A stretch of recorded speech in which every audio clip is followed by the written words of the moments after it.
ಈ ದಿವಸ ಯಾವ ಒಂದು ಸಮಯದಲ್ಲಿ ಒಂದು ವ್ರತವನ್ನು ಆಚರಣೆ ಮಾಡಬೇಕು ಅಂತ ತಿಳ್ಕೊಳ್ಬೇಕು. ಕೆಲವೊಬ್ಬರು ಆ ಸಮಯವನ್ನು ಕೇಳ್ತಾರೆ. ರಾಹುಕಾಲ ಮತ್ತು ಯಮಗಂಡ ಕಾಲಗಳಲ್ಲಿ ನಾವು ಯಾವುದೇ ಕಾರಣಕ್ಕೂ ಈ ವ್ರತವನ್ನು ಆಚರಣೆ ಮಾಡಬಾರ್ದು. ಇನ್ನು ಇದು ಸಿಂಹಲಗ್ನದಲ್ಲಿ ಬೆಳಗ್ಗೆ 6 ಗಂಟೆ 29 ನಿಮಿಷದಿಂದ 8 ಗಂಟೆ 46 ನಿಮಿಷವರೆಗೆ ಸಿಂಹಲಗ್ನ ಇರುತ್ತೆ. ಈ ಒಂದು ಸಮಯದಲ್ಲಿ ಮಾಡಿದ್ರೂ ಕೂಡ ತುಂಬ ವಿಶೇಷವಾದ ಫಲಗಳು ಸಿಗುವಂಥದ್ದಾಗುತ್ತೆ.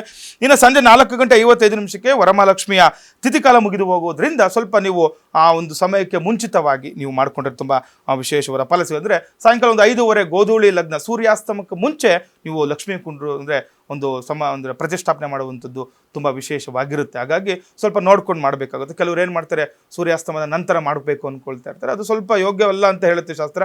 ಹಾಗಾಗಿ ಸ್ವಲ್ಪ ಆದಷ್ಟು ಬೇಗನೆ ಈ ಗೋಧೂಳಿ ಲಗ್ನದಲ್ಲಿ ಸೂರ್ಯಾಸ್ತಮಕ್ಕೂ ಮುಂಚೆ ಸಂಜೆ ಮಾಡುವವರು ಇದನ್ನು ಮಾಡ್ಕೊಳ್ಳುವಂಥದ್ದು ನೋಡ್ಕೊಳ್ಬೇಕಾಗುತ್ತೆ.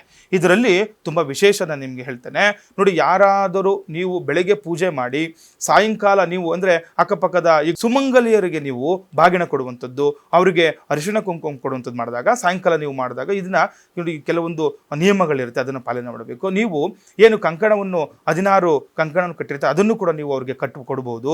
ಅದರೊಟ್ಟಿಗೆ ಅರಿಶಿಣ ಕುಂಕುಮ ಕೊಡುವಂಥದ್ದು. ಇವಾಗ ನಾವು ಒಂದು ಸಂಕಲ್ಪ ಮಾಡಿ ಪೂಜೆ ಮಾಡಿರ್ತೀವಿ, ಏನದು ಗ್ರಂಥಿಗಳು, ಅದನ್ನು 12 ಗ್ರಂಥಿಗಳನ್ನು ಪೂಜೆ ಮಾಡಿರುವಂಥದ್ದು ಕೂಡ ನೀವು ಯಾರು ಸುಮಂಗಲಿಯರು ಬರ್ತಾರೆ ಅವ್ರಿಗೆ ಕಟ್ಟುವಂಥದ್ದು, ಅವ್ರಿಗೆ ಬಾಗಿನ ಕೊಡುವಂಥದ್ದು, ಅಥವಾ ಏನಾದರೂ ರವಿಕೆ ಕಣಗಳು ಕೊಡುವಂಥದ್ದು, ನಿಮ್ಮ ಅನುಕೂಲಕ್ಕೆ ತಕ್ಕಂಥ ಏನಾದರೂ ಒಂದು ವಸ್ತುಗಳನ್ನು ಕೊಟ್ಟಾಗ ನಿಮಗೆ ಪೂರ್ಣ ಫಲ ಪ್ರಾಪ್ತಿಯಾಗುವಂಥದ್ದಾಗುತ್ತೆ.